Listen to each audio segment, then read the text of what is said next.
Yocuzpodcast, y'all know what it is. We lit tonight, man. Listen, this is the third podcast we lit. This one right here might take the board. This one right here is her son was a contraband shooter. So her son was just basically he was in a gang and he was going around shooting people. So now she telling you how the whole story went down with her son doing what he did, Joe. Thank y'all for tapping into Yo Cuz Podcast. Make sure y'all hit that subscribe button, drop a comment, and make sure y'all hit that like button because we lit tonight. Make sure y'all pay attention, man. All real topics. I told y'all. The last time I heard my son's voice was when he walked out the front door on his way to school. He called out one word in the darkness, "Bye." It was April 20th, 1999. Later that morning at Columbine High School, my son Dylan and his friend Eric killed 12 students and a teacher and wounded more than 20 others before taking their own lives. 13 innocent people were killed, leaving their loved ones in a state of grief and trauma. Others sustained injuries, some resulting in disfigurement and permanent disability. But the enormity of the tragedy can't be measured only by the number of deaths and injuries that took place. There's no way to quantify the psychological damage of those who were in the school or who took part in rescue or cleanup efforts. There's no way to assess the magnitude of a tragedy like Columbine, especially when it can be a blueprint for other shooters who go on to commit atrocities of their own. Columbine was a tidal wave, and when the crash ended, it would take years for the community and for society to comprehend its impact. It has taken me years to try to accept my son's legacy. The cruel behavior that defined the end of his life showed me that he was a completely different person from the one I knew. Afterwards, people asked, "How could you not know? What kind of a mother were you?" I still ask myself those same questions. Before the shootings, I thought of myself as a good mom, helping my children become caring, healthy, responsible adults was the most important role in my life. But the tragedy convinced me that I failed as a parent, and it's partially this sense of failure that brings me here today. Aside from his father, I was the one person who knew and loved Dylan the most. If anyone could have known what was happening, it should have been me, right? But I didn't know. Today I'm here to share the experience of what it's like to be the mother of someone who kills and hurts.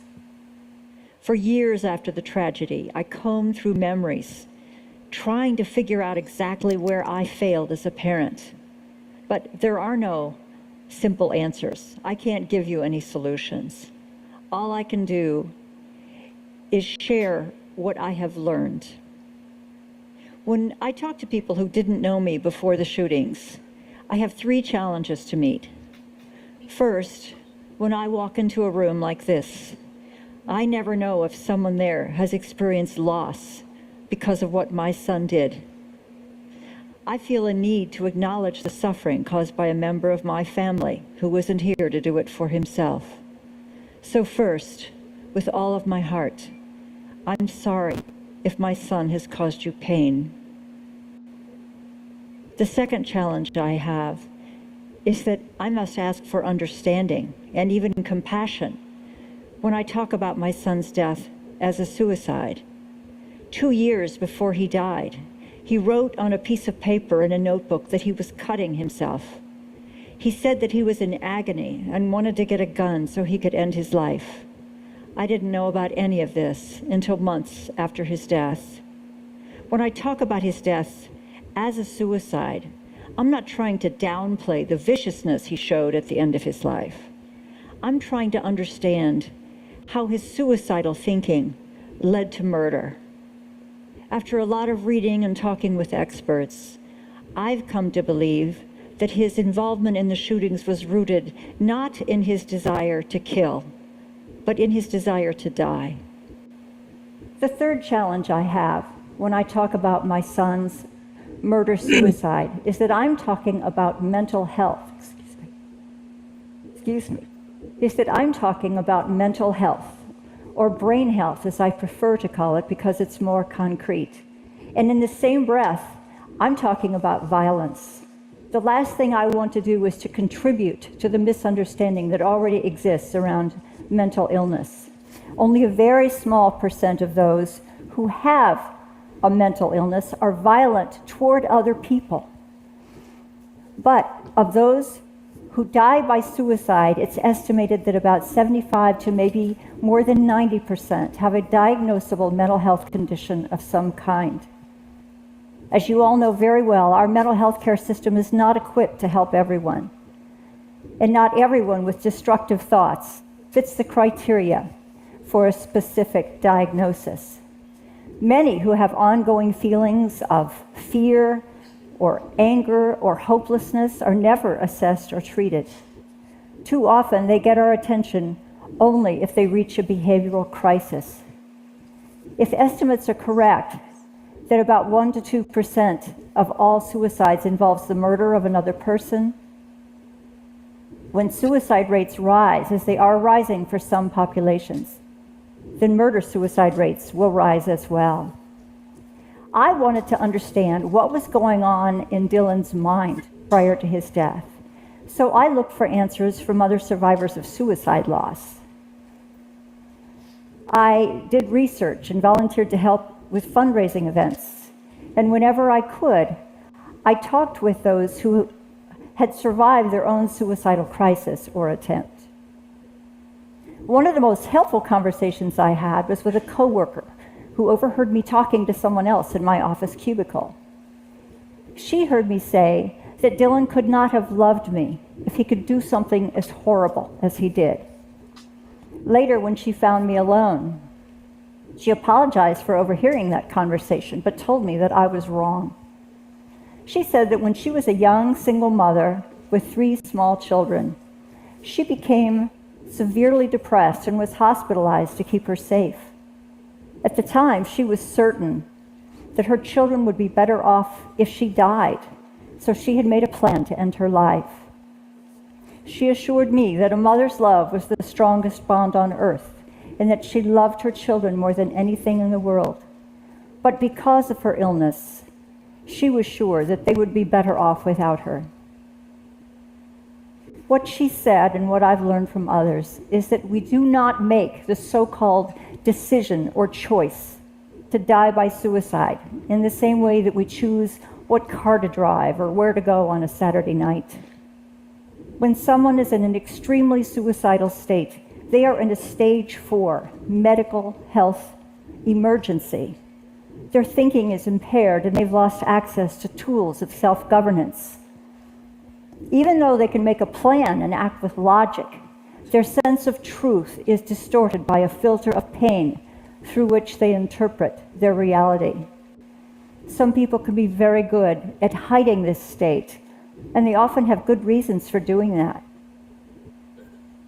Many of us have suicidal thoughts at some point, but persistent, ongoing thoughts of suicide and devising a means to die are symptoms of pathology. And like many illnesses, the condition has to be recognized and treated before life is lost. But my son's death was not purely a suicide. It involved mass murder. I wanted to know how his suicidal thinking became homicidal. But research is sparse, and there are no simple answers. Yes, he probably had ongoing depression. He had a personality that was perfectionistic and self-reliant, and that made him less likely to seek help from others. He had experienced triggering events at the school that left him feeling debased and humiliated and mad.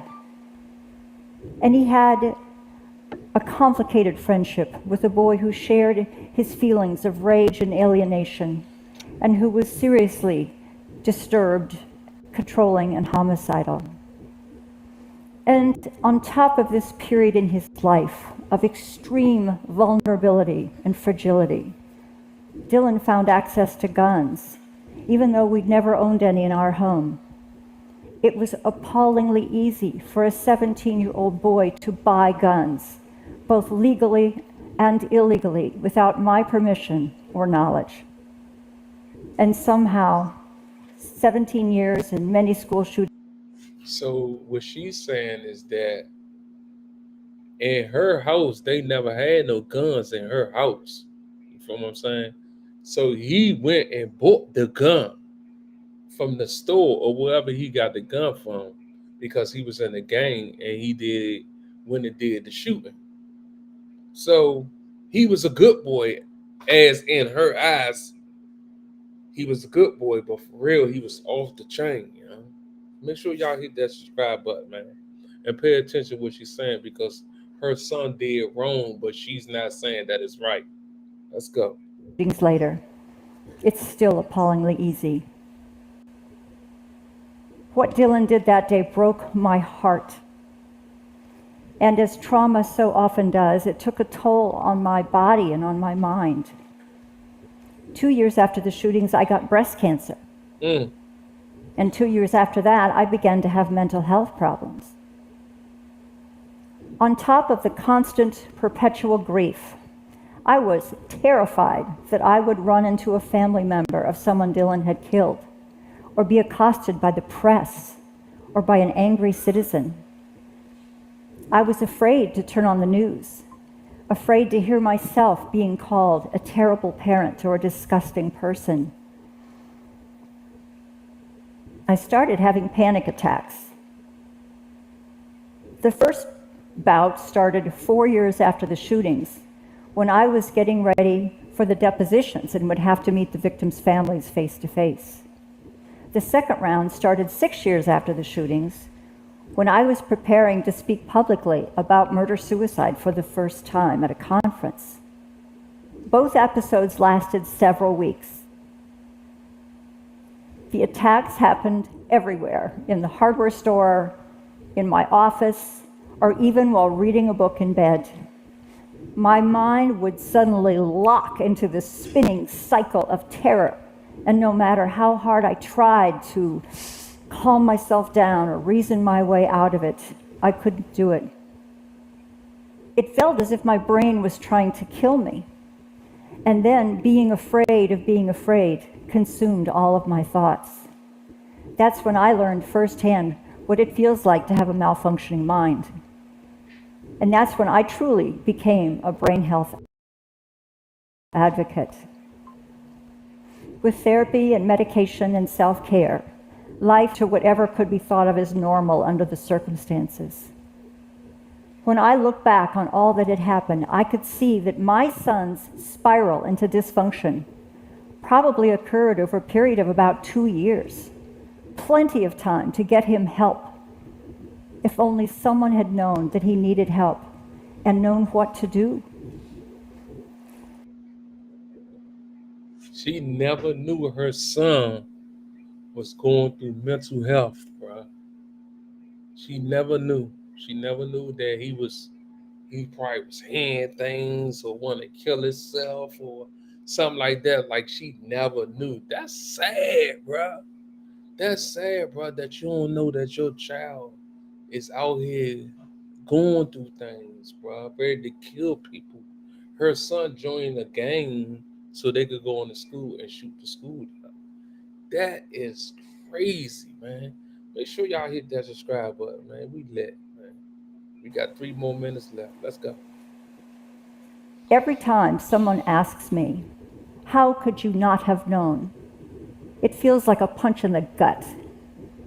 It carries accusation and taps into my feelings of guilt that no matter how much therapy I've had, I will never fully eradicate. But here's something I've learned. If love were enough to stop someone who was suicidal from hurting themselves, suicides would hardly ever happen. But love is not enough, and suicide is prevalent. It's the second leading cause of death for people aged 10 to 34. And 15% of American youth report having made a suicide plan in the last year. I've learned that no matter how much we want to believe we cannot know or control everything our loved ones think and feel. And the stubborn belief that we are somehow different, that someone we love would never think of hurting themselves or someone else, can cause us to miss what's hidden in plain sight. And if worst case scenarios do come to pass, we'll have to learn to forgive ourselves for not knowing, or for not asking the right questions, or not finding the right treatment.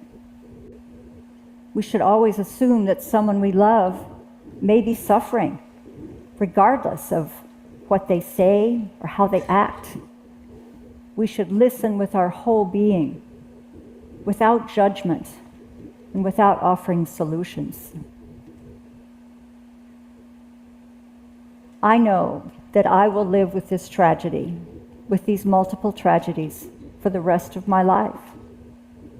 I know that in the minds of many, what I lost can't compare to what the other families lost. I know my struggle doesn't make theirs any easier. I know there are even some who think, I don't have the right to any pain, but only to a life of permanent penance. In the end, what I know comes down to this. The tragic fact is that even the most vigilant and responsible of us may not be able to help. But for love's sake, we must never stop trying to know the unknowable. Thank you.